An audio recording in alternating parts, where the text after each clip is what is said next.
Hello friends, नमस्कार friends. आज हम हल करने वाले हैं एक्सरसाइज 11 के सी को। अच्छा, ये फ्रेंड्स 11 के ए को हम हल कर रहे हैं, ठीक है। ये यहाँ पर 11 का सी ना, यहाँ पर गलती से लगता है यहाँ पर छप गया है। ये बुक में देखेंगे ना तो बहुत सारे यहाँ पर मिस्टेक किए गए हैं। ये हम 11 के ए हल करेंगे कल भी, फिर उसके बाद सी हल कर लेंगे, ठीक है ना। तो चलिए, यहाँ पर बोला गया है कि निम्नलिखित में कौन सा बीजीय व्यंजक है। अच्छा फ्रेंड्स, यहाँ पर कैसे पहचानेंगे कौन सा बीजीय व्यंजक है और कौन सा यहाँ पर बीजीय व्यंजक नहीं है। तो देखिएगा, सबसे अच्छा इसका पहचानने का तरीका जानते हैं क्या है, कि जिसके साथ friends A B C D का कोई भी अक्षर अगर यहाँ पर नहीं लगा हुआ है तो वो हमारा बीजीय व्यंजक नहीं होगा। जिसके साथ ए बी सी डी का कोई भी अक्षर लगा होगा वो हमारा बीजीय व्यंजक होगा, ठीक है। जैसे कि यहाँ पर पढ़े होगा कि चर क्या है, अचर क्या है। जैसे कि फ्रेंड्स यहीं पर आपको हम एग्जाम्पल में दिखाते हैं, देखेंगे। यहाँ पर फ्रेंड्स आप पेज नंबर यहाँ पर आएंगे ना 354 में, तो यहाँ पर अचर और चर के बारे में यहाँ पर बताया गया है। बेसिक सी जानकारी आप चाहें तो वहाँ पर आकर के पढ़ सकते हैं, ठीक है। तो अभी हम डायरेक्ट जैसे जैसे यहाँ पर प्रश्न में पूछा जाएगा ना, जो जो चीज़ वो फ्रेंड्स हम साथ में बताते हुए चलेंगे और हल करते हुए चलेंगे, ठीक है ना। तो चलिए पहला नंबर को हल करेंगे। तो देखेंगे यहीं पर हम पहला नंबर प्रश्न को सॉल्व करेंगे, ठीक है ना। तो बोला गया है इसमें ना कि कौन सा बीजीय व्यंजक है। देखेंगे फिर से 2 + x - 4 × 5 है। अब चाहे तो पूरा सॉल्व कीजिए, नहीं भी सॉल्व करेंगे ना तो यहाँ पर x आ गया है ना, इसका मतलब ये बीजीय व्यंजक हमारा होगा। 50, 40, 10 सिर्फ अंक है इसमें। यहाँ पर कहीं भी फ्रेंड्स ABCD का कोई भी अक्षर नहीं ना है तो हमारा बीजीय व्यंजक यहाँ पर नहीं होगा।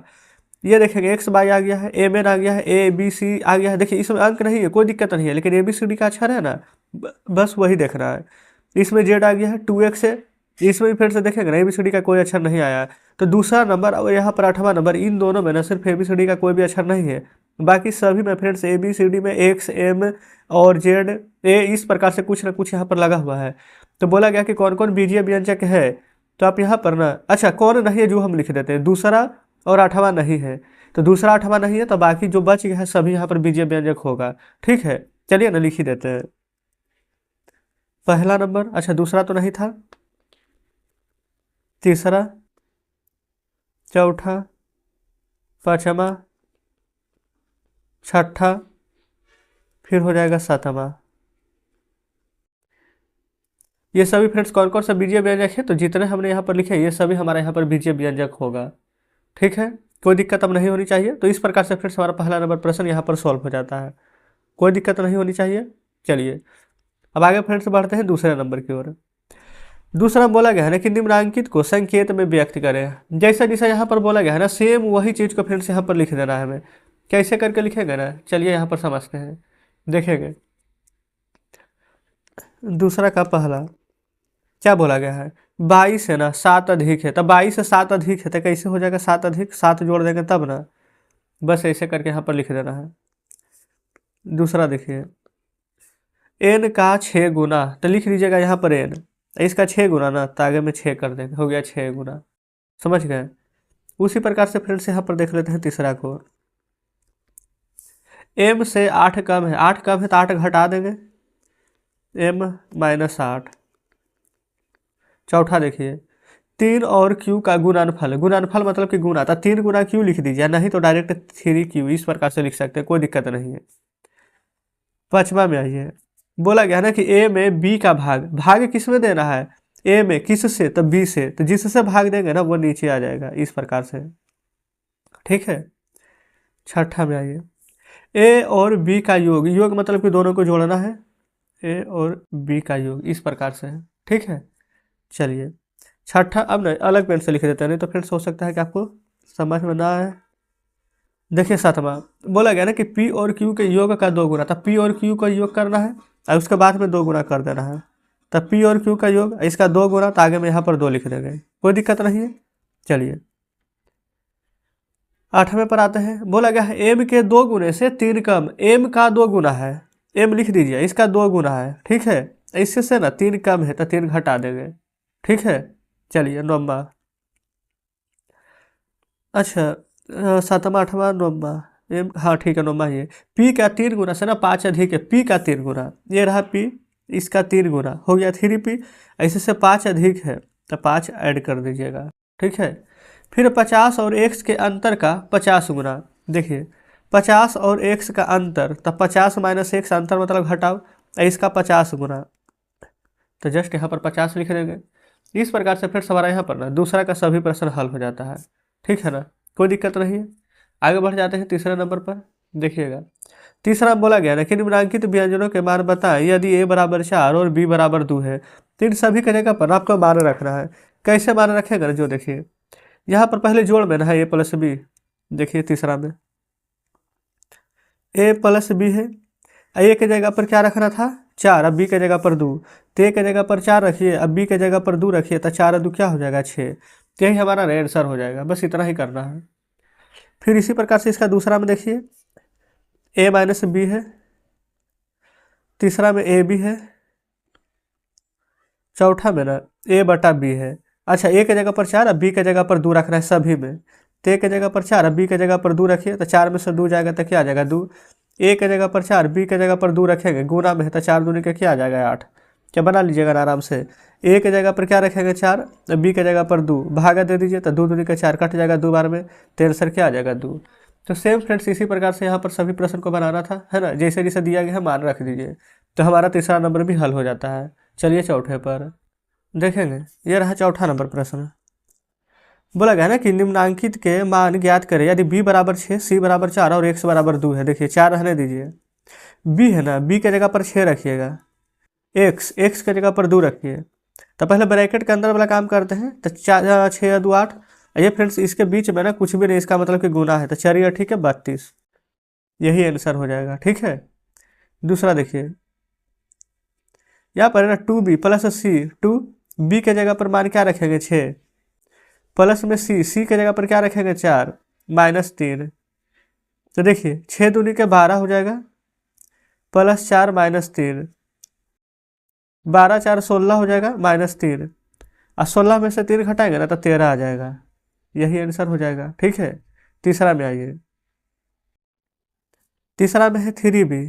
अच्छा b के जगह पर क्या है 6 माइनस 2 गुने, फिर c प्लस एक्स, सी है 4 x है 2, तो 4 प्लस के 2, तो 6 तिया के 18 माइनस 2 गुना 4 2 6 हो जाएगा, 18 माइनस 6 दूनी के 12, 18 में से 12 जाएगा तो 6 आ जाएगा। तो यही फ्रेंड्स हमारा बिल्कुल सही जवाब हो जाएगा, है ना, कोई दिक्कत नहीं है। चौथा कंप्लीट हो जाता है हमारा।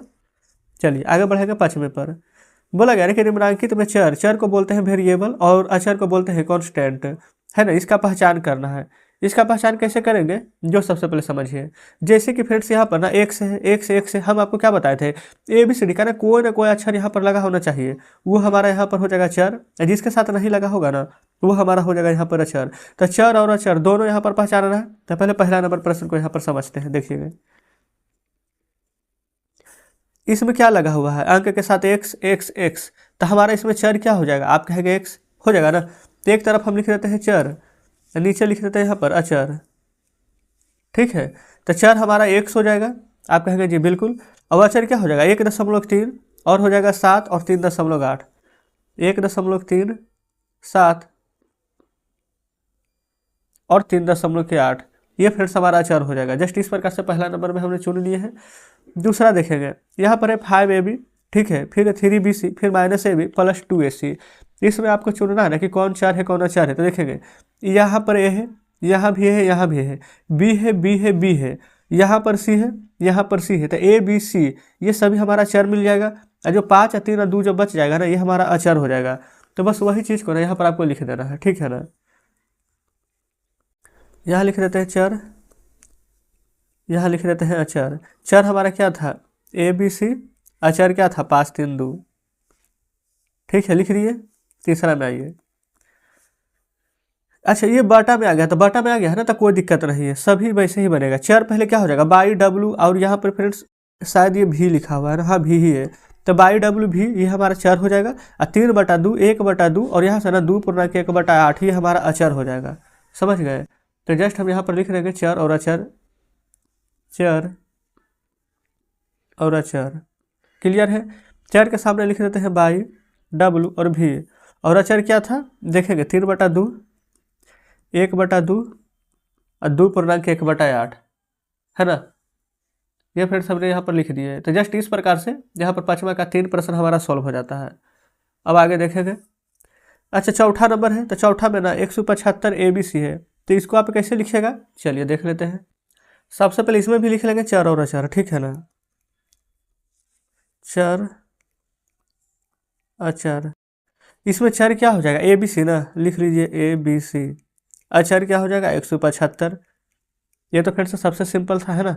चलिए अब पाँचवा में देखेंगे, सेम वही चीज़ यहाँ भी लिख लेंगे, चर अचर। अच्छा, पाँचवा में आप बताएंगे कि यहाँ पर चर आपका क्या हो जाएगा, आप कहेंगे RST। अच्छा, ये वाला एस कहाँ नहीं होगा, क्योंकि फ्रेंड्स एस कॉमन है, R कॉमन है, तो हम सिर्फ एक ही बार लिखेंगे, तो RST। अच्छा, अब यहाँ पर जो अचर कौन कौन हो जाएगा, एक 3 एक 2, और तो कुछ होगा नहीं, तो यहाँ पर 3 और 2 लिख देंगे। अब फ्रेंड्स यहाँ पर से आप खुद बना लेंगे, देखेंगे छठा नंबर में ना चर कौन हो जाएगा, तो 122 यहाँ पर आप लिख लीजिएगा चर, और जो 3 और 2 है ये हमारा हो जाएगा यहाँ पर अचर। ठीक है, फिर उसके बाद में यहाँ पर देखेंगे XYZ और PQR है, ये चर हो जाएगा, और जो 2 है ना वो हमारा यहाँ पर अचर हो जाएगा। फिर यहाँ पर देखेंगे जितना बार है ना, सबको कितना बार भी रहे ना, सिर्फ एक बार लिखना है आपको, U V W और X, ये सभी का सब यहाँ पर चर हो जाएगा, इसमें कोई भी अचर नहीं दिया गया है। बिल्कुल आप बना लेंगे 8 तक। अब चलते हैं 9वें नंबर प्रश्न पर। 9वां में भी देखेंगे ना तो वही चीज़ है फ्रेंड्स, यहाँ पर चर और चर ही चुनना है। 10वां में भी सेम वही है। 9वां के आंसर में चर में क्या हो जाएगा, TVX, ये सभी चर हो जाएंगे, और जो 3 2 5 7 बच गए ये चर हो जाएंगे।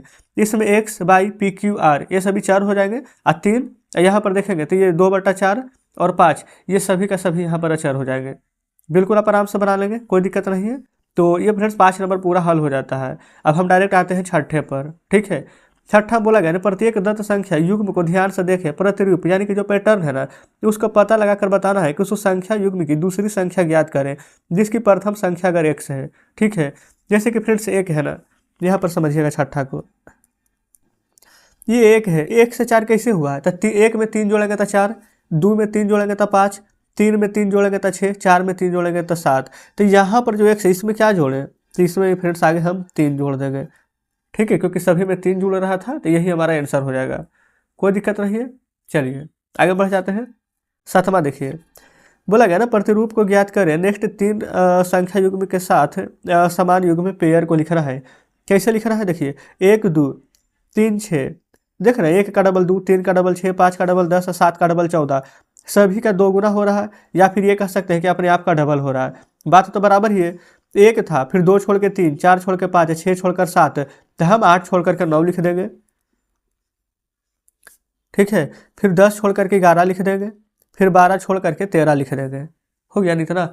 अब देखेंगे सबका डबल लिखा रहा था ना, तो ये 9 था, तो 9 का डबल कितना हो जाएगा, तो 18, ये बन जाएगा। एक 11 है तो इसका डबल क्या हो जाएगा 22, एक ये बन जाएगा। फिर 13 है तो इसका डबल क्या हो जाएगा 26, तो एक ये बन जाएगा। जस्ट इस प्रकार से फ्रेंड्स यहाँ पर हमारा छठा नंबर प्रश्न और 7वां नंबर ये दोनों हल हो जाते हैं। ठीक है, अच्छा इसमें क्या क्या चुनना था, जो देखिए समान युग्म।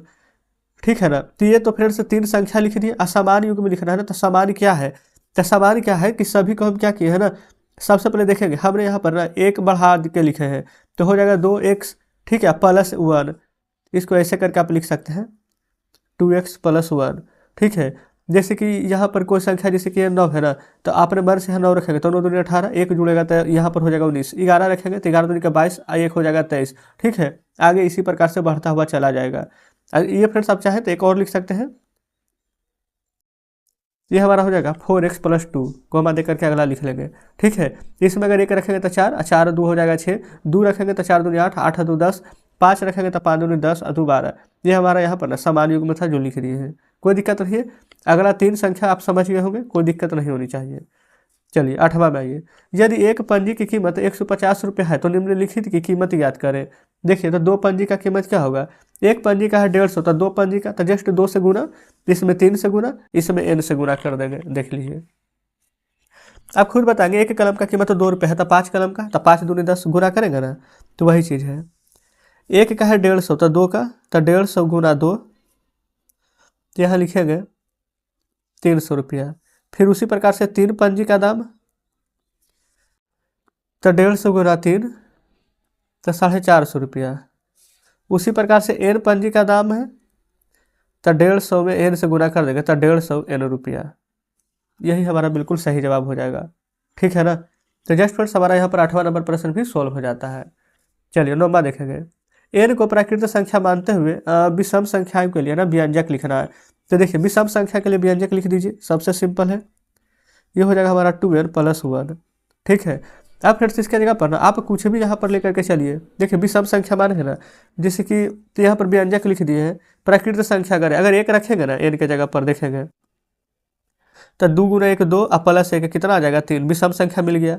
ठीक है, फिर एन के जगह पर अगर आप चाहें नहीं 2 रख के देखेंगे, देख लीजिए 2 तो 2 दूनी के 4 और 1 5 मिल जाएगा। आप कहेंगे नहीं हम और कुछ रख कर देख रहे हैं, 5 रख लेते हैं, रख दीजिए 5, तो 5 दूनी के 10 और 1 कितना हो जाएगा तो 11। तो इस प्रकार से फ्रेंड्स देखेंगे कि सभी हमारा विषम संख्या ही मिल रहा है। तो यही फ्रेंड्स यहाँ पर व्यंजक है जो कि हमने यहाँ पर सॉल्व कर दिए है, कोई दिक्कत नहीं है। तो आप इस प्रकार से कर सकते हैं ना, यहाँ पर 9वां नंबर प्रश्न भी सॉल्व हो जाता है। अब शेष कोई भी प्रश्न नहीं है। तो आज फ्रेंड्स हमने एक्सरसाइज 11 का ए का सभी प्रश्न हल करा दिए हैं, क्लियर है। कल फ्रेंड्स हम 11 का बी हल करा देंगे। अगर कुछ भी डाउट हुआ हो, कोई प्रश्न समझ में नहीं आया हो तो कमेंट बॉक्स में जरूर से बताइएगा। और फ्रेंड्स अगर आपको सेशन अच्छा लगा होगा तो वीडियो को लाइक और चैनल को सब्सक्राइब कर दीजिएगा। कुछ कहना हो कमेंट बॉक्स में जरूर से बताइएगा। तो चलिए फिर तो ठीक है, मिलते हैं हम आपसे कल नेक्स्ट वीडियो में नेक्स्ट चैप्टर के साथ।